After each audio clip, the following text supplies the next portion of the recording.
everyone, welcome back to our channel Judiciary by PW. This is me Arjita. I hope I'm perfectly audible and visible to all of you. एक बार जल्दी से quick take check कर लेते हैं.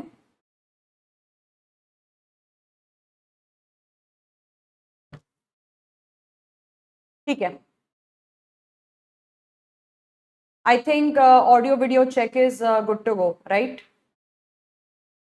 एक बार आप लोग भी कंफर्म कर दीजिए तो बेटर रहेगा. क्या आप मुझे ठीक तरीके से देख पा रहे हो, सुन पा रहे हो? एंड से तो सब कुछ ठीक है. आई होप आप लोगों के एंड से भी ठीक ही होगा.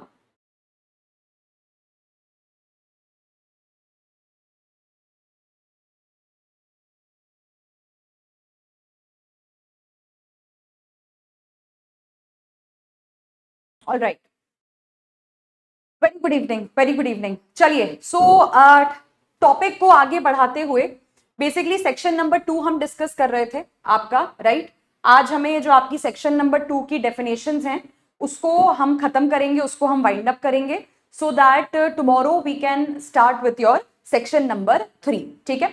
तो सेक्शन नंबर 2 में जो आपका क्लॉज नंबर 14 है वहां तक की डेफिनेशंस को हमने डिस्कस कर लिया था. आज हमें क्लॉज नंबर 15 जिसमें आपको illegal, legally bound to do का क्या मतलब होता है इसकी डेफिनेशन आपको प्रोवाइड की गई है. अच्छा, अब स्टूडेंट्स यहां पे एक चीज आप ठीक तरीके से ध्यान रखोगे कि जो इलीगल वर्ड होता है, जो अवैध वर्ड होता है, ये हमें ऐसा लगता है कि हमेशा सिर्फ उस चीज के लिए यूज किया जाता है ये शब्द जो अपराध होती है ना. यूजुअल अंडरस्टैंडिंग हमारी यही होती है कि इलीगल वर्ड तो वहां यूज करते हैं जो कोई चीज अपराध मानी जाती है, ऑफेंस मानी जाती है. लेकिन यहां पे ध्यान रखना कि भारतीय न्याय संहिता में जो इलीगल वर्ड की डेफिनेशन आपको प्रोवाइड की गई है वो थोड़ी सी बड़ी है, यानी कि उसका एम्बिट थोड़ा सा बड़ा है. यहां पे आपको साफ तौर पे ये दिया गया है कि देखो, हर वो चीज जो एक अपराध होती है, हर वो चीज जो एक ऑफेंस होती है, यानी कि मर्डर क्या है, एक अपराध है. चोरी करना क्या है, एक अपराध है. रॉबरी करना क्या है, एक अपराध है. डकैती करना क्या है, एक अपराध है. तो ये सारी चीजें तो इलीगल मानी ही जाएंगी. लेकिन उसके साथ साथ ऐसी कोई चीज जिसकी कानून मनाही करता है, ऐसी कोई चीज जिसे कानून के द्वारा निषिद्ध किया गया है, प्रोहिबिट किया गया है, उसे भी भारतीय न्याय संहिता क्या मानता है, इलीगल मान के चलता है. जैसे इसका एक एग्जांपल मैं आपको देती हूं. मान लेते हैं कि कोई सरकारी एग्जाम आपका कंडक्ट करवाया जा रहा है, कोई सरकारी भर्ती निकली है, कोई सरकारी पेपर आपका हो रहा है और उसमें ऐसा देखा जा रहा है कि सरकारी नौकरी के उस पेपर में कुछ ऐसी पॉलिसी निकाली गई है या कुछ ऐसा पॉइंट वगैरह लिखा है जो फंडामेंटल राइट्स के अगेंस्ट में जा रहा है, यानी कि मौलिक अधिकारों का वायलेशन कर रहा है ना. मान लो किसी ने उस चीज को चैलेंज करते हुए सुप्रीम कोर्ट के सामने केस फाइल कर दिया. ठीक है. अब वो जो रिक्रूटमेंट नोटिस निकाला गया है सरकारी नौकरी की भर्ती का, वो कोई अपराध नहीं है. उसमें जो आप आर्टिकल्स का या फंडामेंटल राइट का वायलेशन कर रहे हो वो कोई अपराध नहीं है, वो कोई ऑफेंस नहीं है. लेकिन आप जो कर रहे हो उसकी कानून परमिशन नहीं देता है. भाई, फंडामेंटल राइट्स के अगेंस्ट में कोई सरकारी भर्ती नहीं हो सकती, कोई नौकरी नहीं करवाई जा सकती है. तो जो चीजें प्रोहिबिट होती हैं, जिन चीजों की कानून मनाही करता है, उसको भी हम क्या मान के चलते हैं, इलीगल मान के चलते हैं. और तीसरा यहां पे क्या दिया है कि वो चीजें जिनके खिलाफ आप सिविल एक्शन फाइल कर सकते हो, जिनके खिलाफ आप यहां पे सिविल केस फाइल कर सकते हो. इसका सबसे बढ़िया एग्जांपल आप क्या ले सकते हैं. देखिए, आपने अगर किसी पर्सन के साथ एक कॉन्ट्रैक्ट में एंटर किया है ना, अब आप दोनों पार्टीज की क्या जिम्मेदारी होती है, क्या लाइबिलिटी होती है कि आप कॉन्ट्रैक्ट में तय किए गए अपने अपनी लाइबिलिटीज को, अपनी अपनी जिम्मेदारियों को पूरा करेंगे. अगर एक भी पार्टी अपनी जिम्मेदारी को पूरा नहीं करती है तो हम क्या करते हैं, हम कॉन्ट्रैक्ट के ब्रीच होने का केस फाइल कर देते हैं, यानी कि हम सिविल एक्शन फाइल कर देते हैं. तो वो जो सिविल एक्शन होता है उसे भी ये क्या मानते हैं, ये इलीगल यहां पे मान के चलते हैं. ठीक है, ये उसे इलीगल मान के चलते हैं. तो आप ध्यान रखेंगे इस चीज को कि इलीगल वर्ड भारतीय न्याय संहिता में सिर्फ एक अपराध के बारे में बात नहीं करता है. अपराध हो, चाहे ऐसी कोई चीज हो जिसकी कानून मनाही करता है, चाहे कोई ऐसी चीज हो जिसके अगेंस्ट हम सिविल एक्शन फाइल कर सकते हैं, ये सारी चीजें क्या मानी जाती हैं, इलीगल मानी जाती हैं. ठीक है. दूसरा आपको यहां पे बताया गया है कि लीगली बाउंड टू डू का मतलब क्या होता है. देखो, अब इसको हम एक सिंपल से एग्जांपल से यहां पे समझते हैं. 2 एग्जांपल्स मैं आपको यहां पे दूंगी. जैसे मान लेते हैं ये ए नाम का पर्सन है, ये एक वाटर बॉडी है, ये एक नदी है और ये जो ए नाम का पर्सन है ये उसमें डूब रहा है और ये आपके सामने डूब रहा है। अब आपको दिख रहा है कि आदमी डूब रहा है, आपको तैरना भी आता है, आप चाहें तो उसको जाके बचा भी सकते हैं, उसको सेव भी कर सकते हैं, लेकिन आपने ऐसा नहीं किया। ठीक है, उसकी वजह से क्या हुआ, उसकी वजह से वो पर्सन जो है वो डूब के मर जाता है, उस पर्सन की यहां पे डेथ हो जाती है। अब सवाल ये उठता है कि अगर आपने उस पर्सन को डूबने से नहीं बचाया तो क्या हम आपको उसके लिए पनिश कर सकते हैं? तो यहां पे सिंपल सी बात यह है कि आपने जो करा है वो लीगली तो गलत नहीं है, मतलब उसके लिए हम लीगल तौर पे तो आपको पनिश नहीं कर सकते। हाँ, ये कह लो कि मॉरली एथिकली गलत था कि आपने डूबते हुए पर्सन को बचाया नहीं, आपने उसको सेव नहीं किया, बट अदरवाइज इसके लिए आपको लीगली नहीं पनिश किया जा सकता है, राइट। इसी के उसमें कंपैरिजन में एक दूसरा एग्जांपल ले लीजिए कि मान लो एक पुलिस ऑफिसर है, आप किसी पुलिस ऑफिसर के पास जाते हैं और पुलिस ऑफिसर के पास आप जाके ये कहते हैं कि सर एक मर्डर का अपराध हुआ है और उस मर्डर के अपराध के संबंध में मैं एक एफआईआर लिखवाना चाहता हूं, तो सर मेरी एफआईआर को आप दर्ज कर लीजिए। ठीक है, लेकिन वो पुलिस वाला क्या करता है, वो पुलिस वाला आपकी एफआईआर, आपकी कंप्लेंट को लेने से मना कर देता है। पुलिस वाला कहता है कि जाइए, मैं आपकी कंप्लेंट को यहां पे दर्ज नहीं करूंगा। ठीक है, अब ये जो पुलिस वाले ने यहां पे किया है वो चीज क्या हो जाती है, इलीगल हो जाती है, क्योंकि पुलिस वाले का एफआईआर ना लिखने का मतलब क्या है, हम पुलिस वाले के खिलाफ केस फाइल कर सकते हैं, हम पुलिस वाले के खिलाफ एक्शन ले सकते हैं अंडर भारतीय न्याय संहिता। तो students, legally bound to do का मतलब क्या होता है?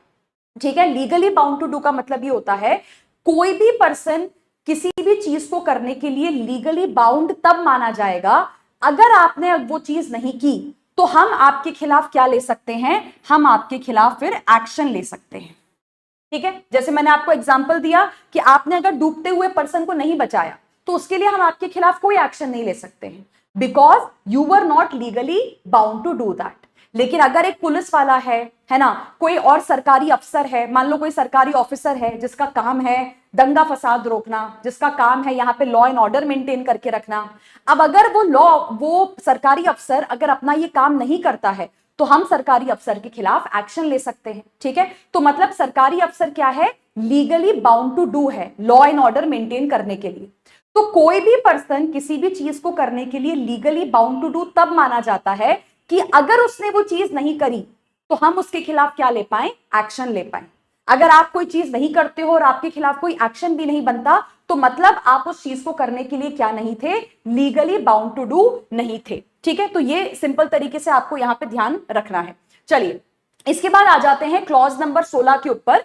इसमें आपको बताया गया है कि जज का मतलब क्या होता है। अब this is a very important definition कि जज का मतलब क्या होता है, न्यायाधीश का मतलब क्या होता है।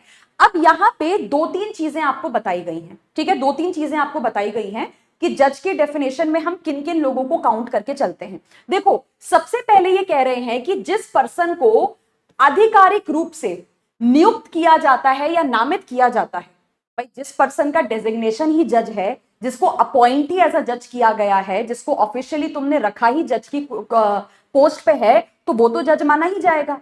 जैसे आप जुडिशरी का पेपर देते हैं, आप जुडिशरी का पेपर क्लियर करते हैं, आपको अपॉइंट ही एज अ सिविल जज किया जाता है।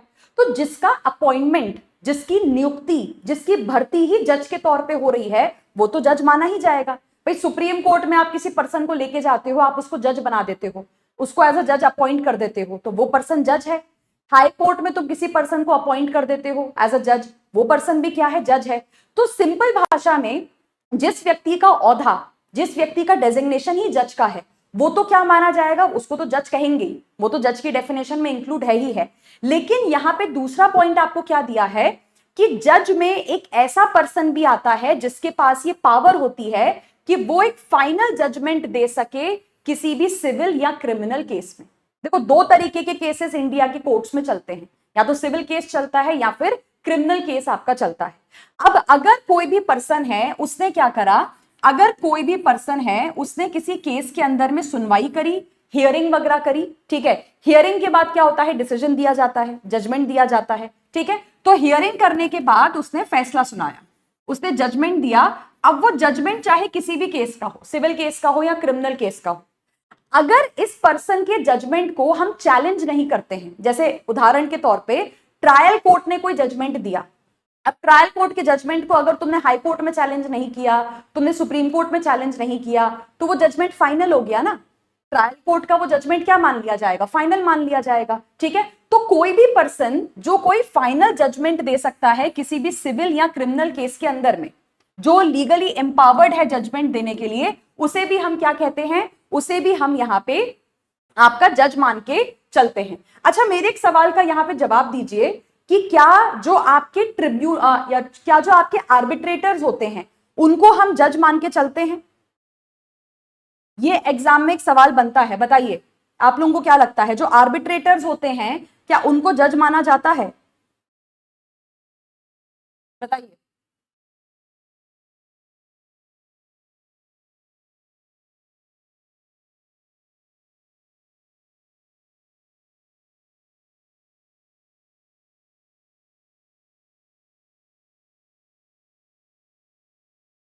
बिल्कुल, ट्रिब्यूनल ट्रिब्यूनल के जो लोग होते हैं उनको भी जज माना जाता है। भाई ट्रिब्यूनल के जो जजेस होते हैं वो इसी में फॉल करेंगे। ठीक है, ट्रिब्यूनल के जो जजेस होते हैं वो इसी में फॉल करेंगे, क्योंकि ट्रिब्यूनल ने, मान लो एनसीएलटी है, नेशनल कंपनी लॉ ट्रिब्यूनल है आपका, नेशनल कंपनी लॉ ट्रिब्यूनल ने क्या करा? कोई फैसला दिया, कोई डिसीजन आपका सुनाया, ठीक है, उसको अगर आपने कोर्ट में जाके चैलेंज नहीं किया तो वो फाइनल हो गया ना, वो जजमेंट। तो मतलब वो एक ऐसा पर्सन हो गया जिसने कि एक फाइनल जजमेंट दिया है किसी सिविल और क्रिमिनल केस के अंदर में, जिसे चैलेंज ही नहीं किया गया, तो वो व्यक्ति भी क्या हो जाएगा? ट्रिब्यूनल वाला आपका जज ही मान लिया जाएगा। ठीक है, तो बेसिकली यहाँ पे कोई भी पर्सन जिसका जजमेंट फाइनल होता है, जिसके अगेंस्ट अपील नहीं फाइल की जाती है, वो पर्सन भी हमारा जज कहलाता है। अच्छा, इसके साथ साथ यहाँ पे जो आपके बॉडी ऑफ पर्सन है, दूसरा पॉइंट क्या है कि कोई मेंबर है of a body of persons that is legally empowered to such judgments। जैसे मैंने आपको एग्जांपल दिया था कि आपकी कॉन्स्टिट्यूशन बेंच बनती है। कॉन्स्टिट्यूशन बेंच में क्या होते हैं? कॉन्स्टिट्यूशन बेंच में आपके 5 जजेस यहाँ पे बैठते हैं।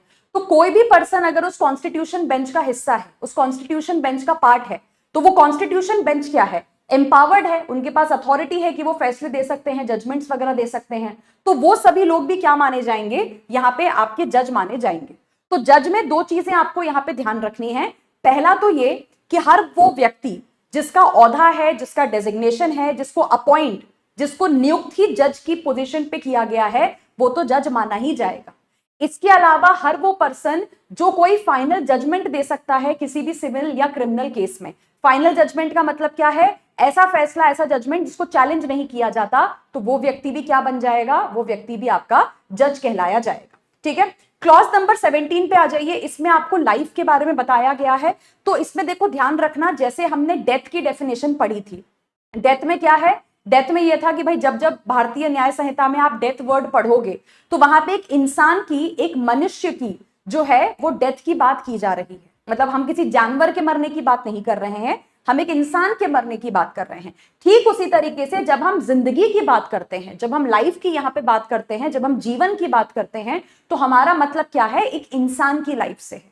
ठीक है, अगर मैं बात कर रही हूं कि भाई आप कोई एक्स पर्सन है, उसकी लाइफ बहुत ही अच्छी निकली है, या कोई एक्स पर्सन है वो 50 साल तक जिंदा रहा है, कोई एक्स पर्सन है जिसकी जिंदगी, जीवन खत्म कर दिया गया, जिसकी जिंदगी समाप्त कर दी गई, तो हम बेसिकली एक पर्सन के बारे में बात कर रहे हैं। यहाँ पे जानवरों की लाइफ या उनकी जिंदगी के बारे में बात नहीं की जा रही है। ऑलराइट, इसके बाद आ जाइए क्लॉज नंबर 18 के ऊपर। इसमें आपको लोकल लॉ का मतलब बताया गया है। देखो, लोकल लॉ मुझे आप लोगों को बताने की जरूरत नहीं है, आप लोग ऑलरेडी इतने सारे एग्जाम्स की तैयारी करते हैं, प्रिपरेशन करते हैं, सिलेबस आपको अच्छी तरीके से पता होता है। और हर एग्जाम में, चाहे आप पब्लिक प्रोसिक्यूटर का एग्जाम उठा के देखें, चाहे आप जुडिशरी का एग्जाम उठा के देखें, हर पेपर में आपसे क्या पूछे जाते हैं? भर भर के लोकल लॉज पूछे जाते हैं। जैसे यूपी एपीओ है, यूपी एपीओ में यूपी का एक पुलिस एक्ट पूछा जाता है, बिहार एपीओ में बिहार का एक पुलिस एक्ट पूछा जाता है, मध्य प्रदेश जुडिशरी का पेपर दोगे तो वहां पे एमपी एलआरसी पूछा जाता है, छत्तीसगढ़ जुडिशरी का पेपर दोगे वहां पे छत्तीसगढ़ का एक्साइज एक्ट पूछा जाता है ना। आपके जो ये दिल्ली एपीपी वगैरह के एग्जाम्स होते हैं, यहाँ पे दिल्ली का एक स्पेशल पुलिस एक्ट है वो पूछा जाता है। तो ये जो सारे कानून हैं, राजस्थान में अगर आप चले जाओगे, अभी जैसे राजस्थान एपीओ का पेपर होने वाला है, उसमें राजस्थान का एक पब्लिक एग्जामिनेशन एक्ट पूछा जाता है। तो ये सारे क्या हैं? ये सारे आपके लोकल लॉज हैं। देखो, कानून आपको इंडिया में मेजरली 3 तरह के देखने को मिलते हैं। एक होता है सेंट्रल लॉ, जो देश में सब लोगों के ऊपर अप्लाई होता है, पूरे देश में अप्लाई होता है, बराबरी से अप्लाई होता है, जैसे भारतीय न्याय संहिता, जैसे भारतीय नागरिक सुरक्षा संहिता, जैसे भारतीय साक्ष्य अधिनियम।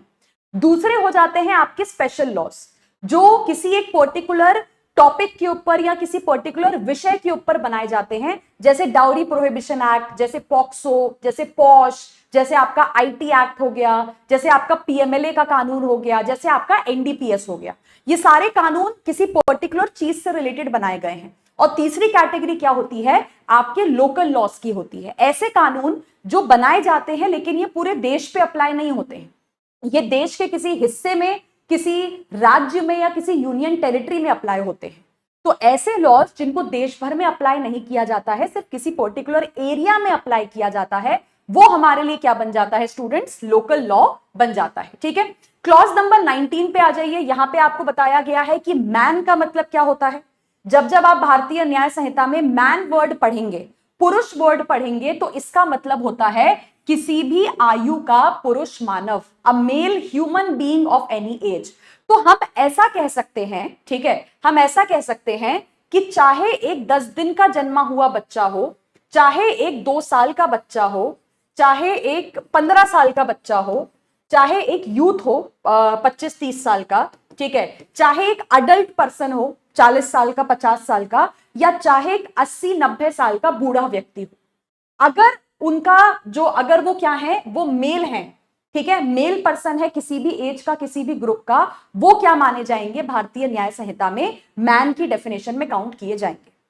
From the day you are born, जिस दिन से एक आदमी पैदा होता है, जिस दिन से एक आदमी जन्म लेता है, उस दिन से आप मैन की डेफिनेशन में आ जाते हो, चाहे आपकी एज, आपकी उम्र जो है वो कुछ भी यहां पे रहे। क्लॉज नंबर 20 है, इसमें बस आपको बेसिकली इतना ध्यान रखना है कि जो मंथ और ईयर है उसे कैलकुलेट करने के लिए हम कौन से कैलेंडर को रेफर करते हैं, तो हम ग्रेगोरियन कैलेंडर को रेफर करते हैं। ग्रेगोरियन कैलेंडर मतलब ये बेसिकली जो आप देखते हो इंडिया में सिस्टम फॉलो किया जाता है, 365 दिन होते हैं, लीप ईयर में एक दिन आपका एक्स्ट्रा बढ़ जाता है, हर महीना जो होता है कोई 30 का होता है, कोई 31 का होता है, ठीक है, ये 1 महीना, 2 महीना, 3 महीना, ये जो पूरी काउंटिंग का हिसाब चलता है हमारे देश में, वो बेसिकली सारा किसके हिसाब से चलता है, ग्रेगोरियन कैलेंडर, यानी जो इंग्लिश कैलेंडर है उसके हिसाब से हम इसको फॉलो करते हैं। ठीक है, तो यहाँ पे जो मंथ और ईयर होगा बेसिकली आपके भारतीय न्याय संहिता में, वो ग्रेगोरियन कैलेंडर के हिसाब से कैलकुलेट किया जाता है। अब आ जाइए क्लॉज नंबर 21 के ऊपर। ये एक बहुत ही इंपॉर्टेंट डेफिनेशन के बारे में बात करता है, which is your movable property. ठीक है, मूवेबल प्रॉपर्टी का मतलब क्या होता है, आपकी चल संपत्ति क्या होती है। अब देखो, इन्होंने बहुत ही यूनिक तरीके से आपको मूवेबल प्रॉपर्टी की डेफिनेशन प्रोवाइड की है। ठीक है, मतलब बहुत ही अलग एक्सक्लूसिव टाइप की डेफिनेशन इन्होंने आपको दी है। इन्होंने आपसे कहा है यहां पे कि 3 चीजें हैं, इनको बाहर कर दीजिए। 3 चीजें क्या हैं, पहली चीज हो जाती है आपकी जमीन यानी कि लैंड, मतलब जमीन जिसपे आप चलते हैं, जिसपे आप रहते हैं। ठीक है, दूसरा इन्होंने कहा कि वो चीजें जो कि जमीन से अटैच्ड हैं, जैसे जमीन से क्या क्या अटैच्ड होता है भाई, जमीन के ऊपर जो है बिल्डिंगें बनाई जाती हैं, घर बनाए जाते हैं, है ना, जमीन के ऊपर बिजली के खंभे खड़े किए जाते हैं। तो ये सारी चीजें क्या हैं, ये सारी वो चीजें हैं जो कि जमीन से अटैच्ड हैं, जो कि अर्थ से अटैच्ड हैं। ठीक है, तीसरा क्या हो जाता है, तीसरा हो जाता है वो चीजें जो कि किसी ऐसी चीज से अटैच हैं जो कि जमीन से अटैच है। अब इसका मतलब क्या हुआ, एक एक करके मैं आपको बताती हूं। देखो, पहले तो इन्होंने कहा जमीन को ले लो, लैंड को ले लो, ठीक है। दूसरा इन्होंने क्या कहा, ऐसी चीजों को ले लो जो कि लैंड से अटैच्ड है। मतलब इसमें क्या क्या आ जाएगा, इसमें हमारे सारे जो घर वगैरह बने होते हैं, बिल्डिंग्स वगैरह बनी होती हैं, बिजली के खंबे वगैरह लगे होते हैं, है ना, वो सारा आ जाता है। तीसरा ये क्या कह रहे हैं कि ऐसी चीजें जो इन चीजों से अटैच्ड है, जो जमीन से अटैच्ड है। जैसे इसका एक सिंपल हम एग्जांपल यहां पे ले लेते हैं। आपके घर में या जहां पे भी बैठ के आप इस समय क्लास देख रहे हो, जरा नजरों को घुमाइए, नजरों को घुमा के जरा ये देखिए, कुछ चीजें होंगी जो कि आपके घर से परमानेंटली अटैच कर दी गई होंगी। जैसे कि दरवाजा हो गया, ठीक है, दरवाजे फिट कर दिए जाते हैं, खिड़कियां हो गई, इनको फिट कर दिया जाता है, एसी पंखे वगैरह हो गए, ठीक है, इनको फिट कर दिया जाता है। आपके स्विच हो गए, जो आपके इलेक्ट्रिक सॉकेट्स वगैरह होते हैं, जो आपके स्विच वगैरह होते हैं, है ना। इसके साथ साथ अगर आपके घर में कोई अलमारी वगैरह है, कोई वुडन कबर्ड है, कोई वुडन शेल्फ है, उसको आपने दीवार में जो है वॉल में क्या करा हुआ है, अटैच करवाया हुआ है। आपके घर में लगा हुआ टीवी है, ठीक है, अगर आपने दीवार पे अपना टीवी जो है वो चिपकाया हुआ है, तो ये सारी चीजें क्या हैं, ये सारी चीजें तुमने बिल्डिंग से अटैच करके रखी हुई हैं, तुमने घर से अटैच करके रखी हुई हैं। और तुम्हारा घर किससे अटैच्ड है, वो जमीन से अटैच्ड है। तो ये कह रहे हैं कि ये जो सारी चीजें हैं, 3 चीजें हैं, 1 2 3, ये तीनों चीजें क्या मान ली जाएंगी, ये तीनों चीजें जो है आपकी इमूवेबल प्रॉपर्टी मान ली जाएंगी। ठीक है, इन 3 के अलावा और जो भी कुछ बचा बाकी का सारा, वो सारा क्या है, वो सारा आपका मूवेबल प्रॉपर्टी है। तो मतलब जमीन मूवेबल प्रॉपर्टी नहीं है, जमीन से जुड़ी हुई चीजें मूवेबल प्रॉपर्टी नहीं है, और जो वो चीजें जो किसी ऐसी चीज से जुड़ी हैं जो जमीन से जुड़ी है, मतलब ये भी आपकी मूवेबल प्रॉपर्टी नहीं है। उसके अलावा जो तुमको अपने आसपास दिख रहा है, फ्रिज दिख रहा है, ठीक है, मोबाइल फोन दिख रहा है, टीवी का रिमोट दिख रहा है, चप्पल जूते दिख रहे हैं, बैग दिख रहा है, ये सारा कुछ आपका क्या है, यहां पे मूवेबल प्रॉपर्टी है। अच्छा, क्योंकि मूवेबल प्रॉपर्टी हम थेफ्ट की डेफिनेशन में पढ़ेंगे, थेफ्ट के अपराध में पढ़ेंगे, तो यहां पे एक और चीज, एक और कॉन्सेप्ट आप समझ लीजिए तो बेटर होगा। देखो, मैंने आपसे कहा कि आपके घर में जो अभी फिलहाल लगा हुआ एसी है, या दरवाजा है, या बिजली के स्विच हैं, या पंखा है, ये सारा इमूवेबल प्रॉपर्टी है। लेकिन मान लो आपके घर में कोई कंस्ट्रक्शन का काम चल रहा है, या कोई पेंटिंग का या पुताई वगैरह का काम चल रहा है, तो उस पर्पस के लिए आपने क्या करा कि ये जो एसी आपका लगा हुआ था वॉल पे, या ये जो पंखा लगा हुआ था आपका सीलिंग पे, इसको उतार के आपने नीचे रख दिया। अब मुझे जरा ये बताइए कि क्या अब ये चीज मूवेबल प्रॉपर्टी बन चुकी है, या अभी भी ये इमूवेबल ही मानी जाएगी? फटाफट से जवाब दीजिए। क्या हम इसको अब भी इमूवेबल प्रॉपर्टी ही कहेंगे, या फिर अब ये मूवेबल प्रॉपर्टी बन चुकी है, अब ये चल संपत्ति बन चुकी है? नाउ इट इज मूवेबल और इमूवेबल?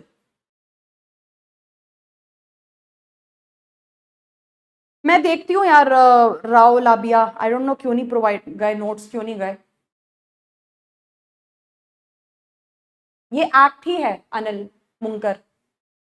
मैंने बेयर एक्ट की जो डेफिनेशन है, ठीक है, क्योंकि बेयर एक्ट पढ़ने में स्टूडेंट्स को दिक्कत आती है, प्रॉब्लम आती है, सीधे अगर आप बेयर एक्ट पे जाते हो लैंग्वेज समझ में नहीं आती है। तो यहाँ पे जो मैंने यूज करा हुआ है, ठीक है, जो कंटेंट लिखा है वो बेयर एक्ट का ही कंटेंट है, उसको बस थोड़ा सिंप्लीफाई किया गया है, ताकि आप इसको पढ़ने के बाद उसको पढ़ेंगे तो वो बहुत आसानी से दिमाग में बैठ जाएगा।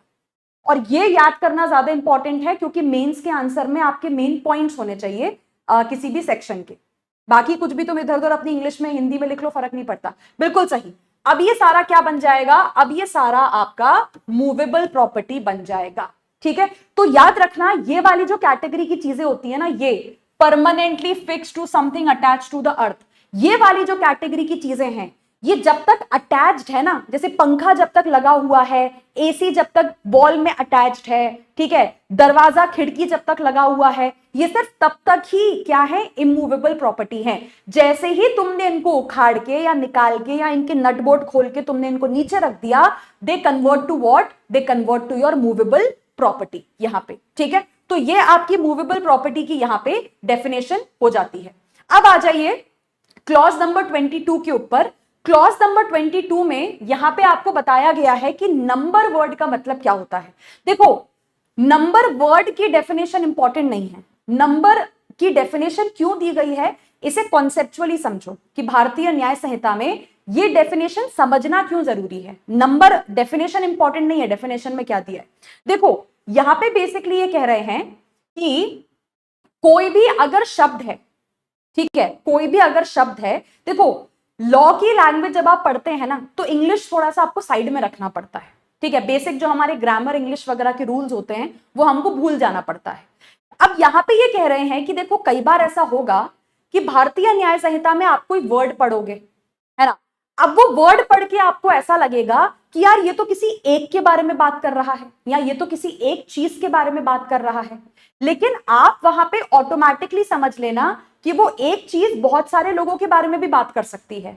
एक एग्जाम्पल देती हूं, देखो हमें इंग्लिश में क्या सिखाया जाता है, हमें इंग्लिश में सिखाया जाता है कि अगर हम लिखते हैं वर्ड पर्सन, तो पर्सन का मतलब होता है कि किसी एक पर्सन के बारे में बात की जा रही है, लेकिन अगर हम लिखते हैं वर्ड पर्सन्स तो मतलब एस जैसे ही लगा, तो मतलब अब हम एक से ज्यादा व्यक्ति के बारे में बात कर रहे हैं।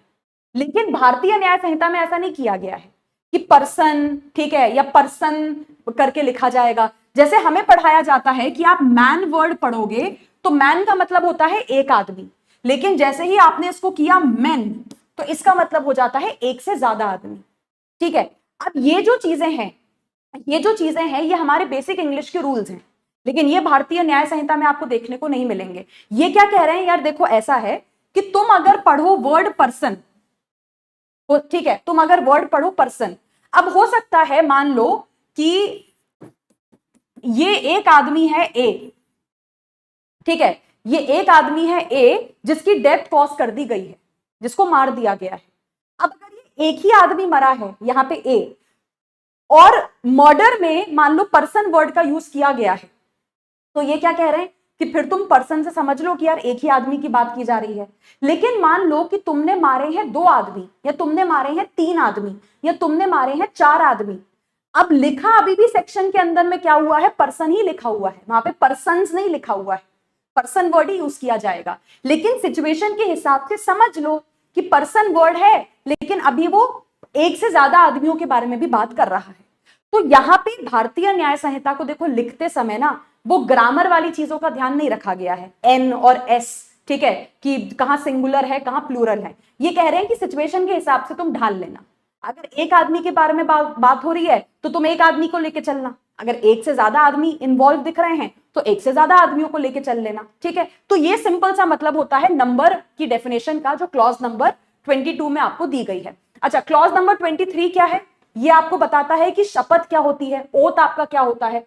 अब देखो ओथ में यहां पे इन्होंने आपसे कहा है कि एक तो देखो शपथ होती है, जैसे अगर हम बात करते हैं जब हमारे देश में कोई भी कॉन्स्टिट्यूशनल अथॉरिटी, चाहे प्रेसिडेंट ऑफ इंडिया हो, चाहे सुप्रीम कोर्ट के जजेस हो, चाहे प्राइम मिनिस्टर हो, चाहे लोकसभा के मेंबर हो, कोई भी व्यक्ति हो, जब भी कोई संवैधानिक अधिकारी, जब भी कोई कॉन्स्टिट्यूशनल पर्सन अपनी पोजीशन लेने के लिए जाता है ना, उसको जब भी पोस्ट पे अपॉइंट किया जाता है तो वो शपथ लेते हैं। दे बेसिकली से कि हम कॉन्स्टिट्यूशन को ध्यान रखेंगे, कॉन्स्टिट्यूशन के अगेंस्ट में जाके कुछ भी नहीं करेंगे, और कॉन्स्टिट्यूशन का कभी वायलेशन नहीं करेंगे, है ना, देश के अगेंस्ट कुछ नहीं करेंगे, XYZ जो भी उनकी ओथ में लिखा हुआ होता है। तो यहाँ पे ये कह रहे हैं कि वो जो सारी चीजें हैं वो तो ओथ मानी ही जाएगी, वो तो शपथ में आता ही आता है। लेकिन इसके अलावा अगर कभी आप कोई डेक्लेरेशन वगैरह देते हैं, डेक्लेरेशन का हिंदी यहाँ पे क्या हो गया, डेक्लेरेशन का हो गया कि अगर आप किसी तथ्य का प्रमाण वगैरह यहाँ पे देते हो कि किसी पब्लिक सर्वेंट के सामने या एज अ प्रूफ वगैरह, तो वो भी क्या मान लिया जाएगा, वो भी आपका एक तरीके का ओथ मान लिया जाएगा। इसका एक बहुत ही सिंपल सा एग्जाम्पल आप ले लीजिए। मान लेते हैं कि आप कोई सरकारी नौकरी के लिए अप्लाई कर रहे हो, अक्सर होता है ऐसे, कोई सरकारी डॉक्यूमेंट वगैरह देखना, कोई सरकारी नौकरी का फॉर्म वगैरह देखना, अक्सर उसमें एक डिक्लेरेशन होता है। उसमें बेसिकली आपसे पूछा जाता है कि क्या तुम्हारे ऊपर कभी कोई केस वगैरह फाइल हुआ है, क्या तुम कभी किसी केस के अंदर में पकड़े गए हो, है ना, क्या आपके ऊपर, आपको कभी जो है कुछ और तुम्हारे खिलाफ कोई मॉरली एथिकली गलत चीज वगैरह कभी हुई है क्या पास्ट में। ठीक है, आप सारा डिटेल्स वगैरह बताते हो, और फिर नीचे उसमें लिखा होता है कि आई हेयर बाय डिक्लेयर, मतलब बेसिकली तुमसे ये बोला जा रहा होता है नीचे वहां पे कि तुमने ऊपर जो भी इंफॉर्मेशन प्रोवाइड की है अपनी LLB की डिग्री के बारे में, अपने परसेंटेज के बारे में, अपने एनरोलमेंट वगैरह के बारे में, वो सारी डिटेल सही हैं, आप झूठ नहीं बोल रहे हैं किसी भी चीज को लेके। ठीक है, और नीचे तुम वहां पे अपना साइन कर देते हो। तो वो जो डिक्लेरेशन होता है ना, जब आप डिक्लेयर कर रहे होते हैं कि हाँ ये ऐसा है, या मैं जो भी इंफॉर्मेशन दे रहा हूं वो सही है, वो ट्रू है, वो भी यहाँ पे क्या मानी जाती है, ओथ मानी जाती है क्लॉज नंबर 23 के अंदर में। जब भी आप किसी चीज को कंफर्म कर रहे होते हैं, जब भी आप किसी चीज का प्रूफ दे रहे होते हैं, जब भी आप किसी चीज पे ये कह रहे होते हैं कि भाई मेरे हिसाब से ये सही है, ये ट्रुथ है, तो वो भी क्या माना जाता है, वो भी यहाँ पे आपका ओथ माना जाता है। तो इसमें इन्होंने कहा है कि जो आपकी ट्रेडिशनल शपथ होती है, जो ट्रेडिशनल ओथ वगैरह होती है, जैसे जो कॉन्स्टिट्यूशनल अथॉरिटीज वगैरह लेते हैं, वो तो है ही है ओथ, लेकिन उसके अलावा जब भी कोई पर्सन कोई चीज कह रहा होता है और वो ये कहता है कि भाई मेरे हिसाब से ऐसा हुआ है, या मेरे हिसाब से this is the actual thing that has happened, या आप बता रहे होते हो कि भाई ये प्रूफ है, मैं इस बात का दे रहा हूं, उसको भी ये क्या करके चलते हैं, ओथ की डेफिनेशन में काउंट करके चलते हैं। ठीक है, इसके बाद आ जाइए क्लॉज नंबर 24 ऑफेंस में। इसमें आपको काफी लंबी चौड़ी डेफिनेशन प्रोवाइड की गई है, लेकिन आपको सिर्फ एग्जाम के पॉइंट ऑफ व्यू से यह ध्यान रखना है कि ऑफेंस का मतलब होता है हर वो चीज जिसे भारतीय न्याय संहिता में पनिशेबल बनाया गया है, जिसे भारतीय न्याय संहिता में पनिशेबल बनाया गया है, यानी कि दंडनीय बनाया गया है। तो इसका एक एग्जांपल ले लेते हैं, जैसे मर्डर है। ठीक है, अब मर्डर क्या है भाई, मर्डर भारतीय न्याय संहिता में सेक्शन नंबर 100 में एक अपराध बनाया गया है। क्लियरली लिखा हुआ है कि आप अगर किसी व्यक्ति की डेथ कॉज करोगे, तुम किसी को मारोगे, तो तुमको सजा दी जाएगी, तुमको पनिश किया जाएगा। कितनी पनिशमेंट मिलेगी वो भी लिखा हुआ है। तो मतलब मर्डर क्या हो गया, मर्डर एक ऐसा एक्ट है जिसे भारतीय न्याय संहिता पनिशेबल मानता है, दंडनीय मानता है। तो मतलब मर्डर क्या हो जाएगा, मर्डर हो जाएगा एक ऑफेंस। ठीक है, अब मैं अगर आपसे एक एग्जांपल लेके पूछूं कि क्या इस देश में, क्या भारत देश में किसी आदमी का रेप करना एक अपराध है, एक ऑफेंस है, बताइए। अभी रिसेंटली हरियाणा में कंट्रोवर्सी भी हुई थी ऐसी। There are 3-4 policeman, they have allegedly sexually assaulted a man, एक मैन, आदमी, उसको गलत तरीके से डिटेन करके। बताइए क्या इस देश में एक आदमी का रेप करना या सेक्सुअल असॉल्ट करना, ठीक है, एक अपराध माना जाएगा?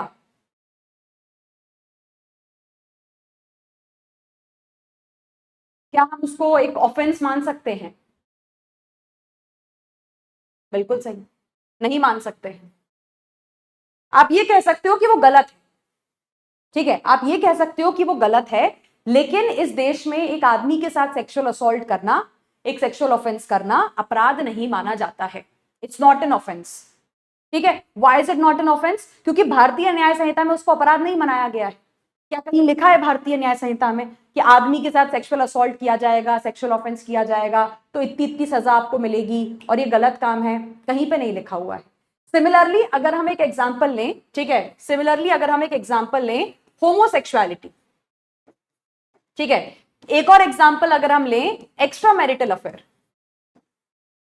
अब ये जो चीजें हैं, एक्स्ट्रा मैरिटल अफेयर, होमोसेक्सुअलिटी, गलत हैं, है ना? कानून भी बोलता है, लॉ भी बोलता है कि एक्स्ट्रा मैरिटल अफेयर गलत है, नहीं करना चाहिए।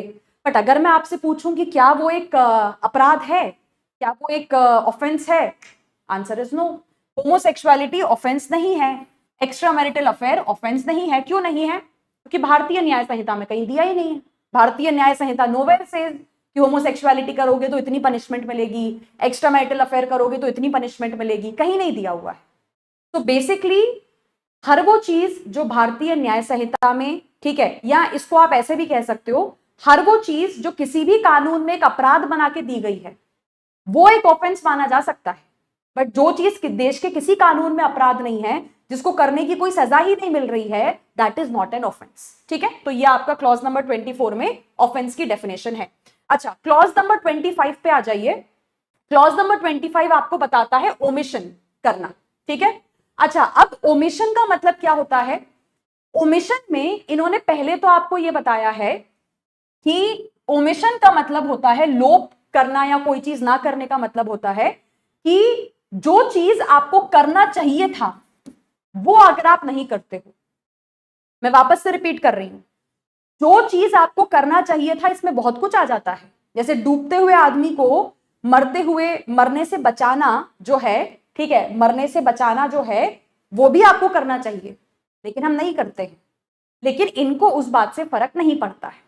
ठीक है, ये उन चीजों के बारे में बात कर रहे हैं जो अगर आप नहीं करते हैं तो आपके अगेंस्ट हम एक्शन ले सकते हैं। जैसे अभी मैंने आपको एग्जांपल दिया, जैसे पुलिस वाला अगर एफआईआर नहीं लिखता है, पुलिस वाले के सामने अगर अपराध हो रहा है, दंगा फसाद हो रहा है, वो उसको नहीं रोकता है।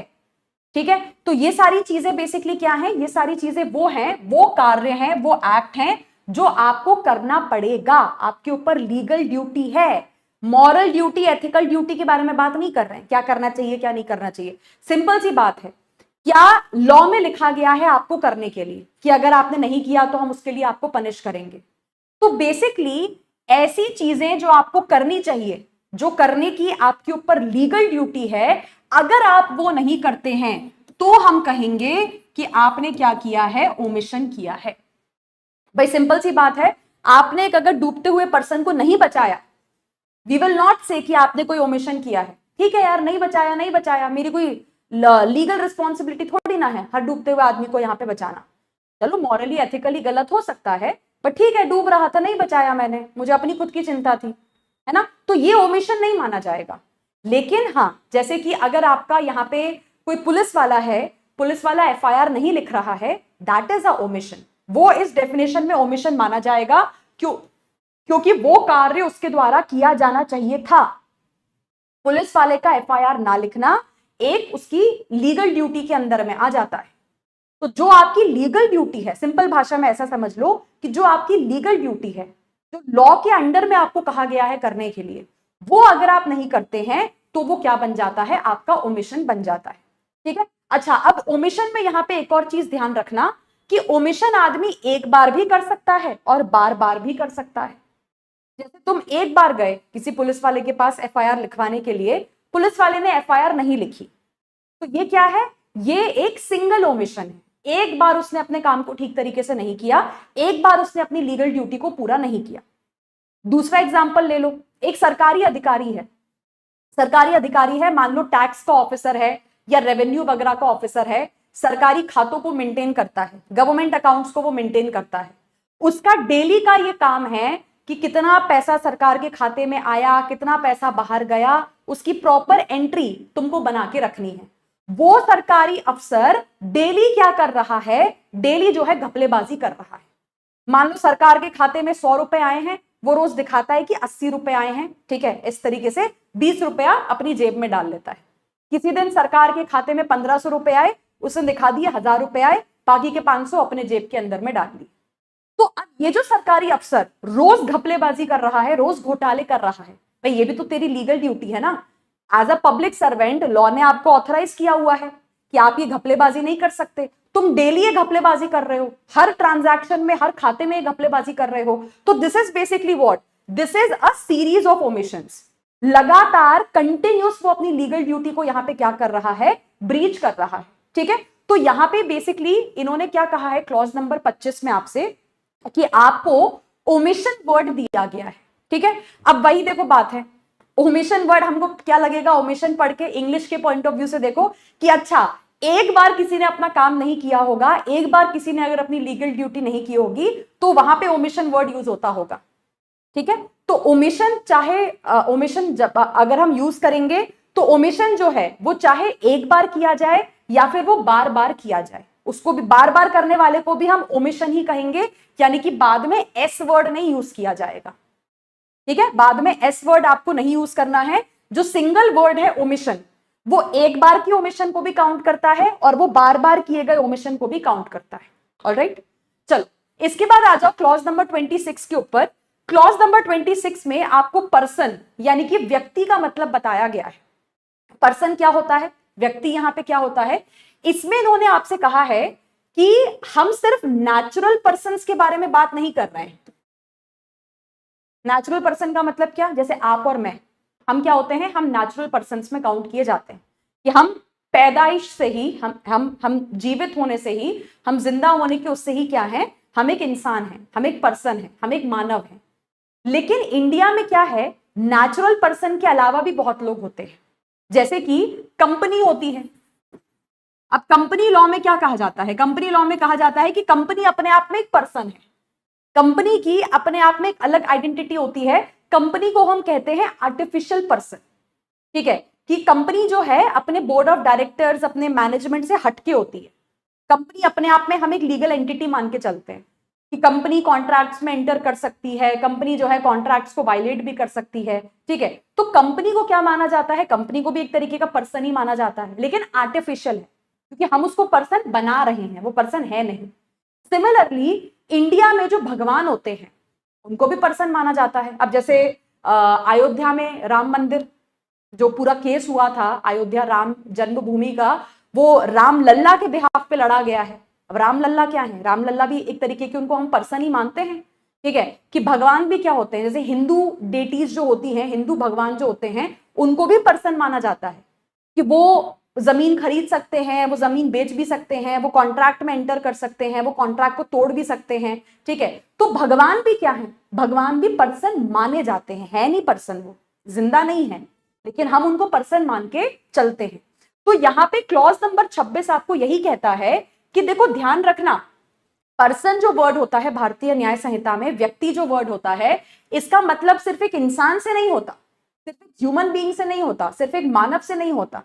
इनके अलावा भी जो आपकी बाकी की कंपनीज होती हैं, बाकी के जो आपके पर्सन होते हैं, जैसे आर्टिफिशियल पर्सन है, कंपनी हो गई आपकी, ठीक है, भगवान वगैरह जहां पे पर्सन माने जाते हैं, उनको भी हम क्या मान के चलते हैं, ठीक है, उनको भी हम यहाँ पे पर्सन मान के चलते हैं। मतलब सिंपल भाषा में नेचुरल और आर्टिफिशियल दोनों तरीके के लोग पर्सन में काउंट किए जाते हैं। क्लॉज नंबर 27 पे आ जाइए। इसमें आपको बताया गया है कि पब्लिक का मतलब क्या होता है, जनता का मतलब क्या होता है। अब देखो यहां पे जब हम पब्लिक की बात करते हैं तो हमें बेसिकली क्या लगता है कि जब आप पब्लिक वर्ड यूज कर रहे हो, आप पूरे देश के लोगों के बारे में बात कर रहे हो, but this is not necessary.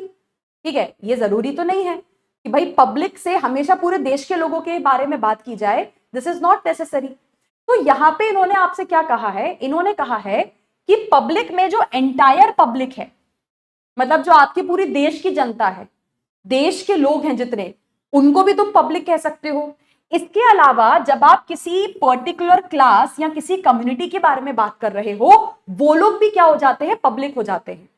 For example, अगर किसी सोसाइटी में रह रहे लोग हैं, अगर किसी कॉलोनी में रह रहे लोग हैं, अगर किसी इलाके में रह रहे लोग हैं, हम उनको भी पब्लिक कह सकते हैं। कि जैसे आप कहते हो ना कि भाई इस मोहल्ले की जो पब्लिक है बहुत ज्यादा परेशान हो रही है, मान लो कहीं पे गर्मियों में बहुत ज्यादा पानी की किल्लत हो रही है, ठीक से वाटर सप्लाई नहीं आ रहा है, या जैसे गर्मियों में होता है कि बिजली की बहुत ज्यादा प्रॉब्लम होती है, बिजली कटौती हमको बहुत ज्यादा देखने को मिलती है। ठीक है, तो हम क्या कहते हैं, हम कहते हैं कि भाई इस एरिया की पब्लिक बहुत ज्यादा परेशान है। तो वहां पे जब हम पब्लिक वर्ड यूज कर रहे हैं, we are not talking about entire country. ठीक है, वहां पे हम पब्लिक वर्ड जब यूज कर रहे हैं, हम सिर्फ उस एरिया की पब्लिक के बारे में बात कर रहे हैं जो पानी ना आने की वजह से या बिजली ना आने की वजह से परेशान है। जैसे हम कहते हैं कि भाई यहाँ पे क्या है, यहाँ पे मान लो कि कोई पर्टिकुलर कंज्यूमर है देश में, जैसे एलपीजी की किल्लत हुई थी, अब पता नहीं अभी है कि नहीं है, बट जैसे एलपीजी की किल्लत हुई थी जब अभी ईरान और यूएस का वॉर चल रहा था। ठीक है, तो उस समय जो देश के कई लोग हैं जिनको गैस सिलेंडर वगैरह नहीं मिल पा रहा था, तो वो जो कुछ लोग हैं जिनको गैस सिलेंडर वगैरह नहीं मिल पा रहा है, कंज्यूमर्स जो हैं, उपभोक्ता जो हैं, वो भी क्या है कि पब्लिक है। हम क्या बोलते हैं, जनता परेशान हो रही है, पब्लिक परेशान हो रही है। तो इसका मतलब ये नहीं है पूरे देश की जनता परेशान हो रही है, भाई जिनको गैस सिलेंडर नहीं मिल रहा वो परेशान हो रही है। तो यहां पे इन्होंने क्लॉज नंबर 27 में आपको यही बात कही है कि जब भी आप पब्लिक वर्ड यूज करते हैं, भाई हो सकता है हम पूरी देश की पब्लिक के बारे में बात कर रहे हो, देश की जनता के बारे में बात कर रहे हो, या हम किसी पर्टिकुलर जगह की पब्लिक के बारे में भी बात कर सकते हैं, कोई एरिया में रहने वाली पब्लिक है या कोई स्पेसिफिक टाइप के आपके लोग हैं। ठीक है, चलिए, तो स्टूडेंट्स आज की क्लास हमारी यहीं पे है, इसको हम यहीं पे रैप अप करेंगे। कल हम क्लॉज नंबर 28 से स्टार्ट करेंगे, which is your public servant. Also before I and the class, before I and the session, तो एक चीज ध्यान रखिएगा कि जुडिशरी बाय पीडब्ल्यू आपको कई सारे एग्जामिनेशंस की तैयारी करवा रहा है। ऑनेस्टली एक बात बताऊं तो this is a golden opportunity इस समय पे एलएलबी सभी स्टूडेंट्स के लिए, क्योंकि कई सारे एग्जाम्स आए हुए हैं आप सबके लिए। आईबीपीएस की वैकेंसी आ चुकी है, एसबीआई की जो वैकेंसी है वो आ चुकी है। ठीक है, कई सारे एग्जाम्स आपके होने वाले हैं, और बढ़िया बात यह है कि जुडिशरी बाय पीडब्ल्यू आपको इन सभी की तैयारी करवाता है।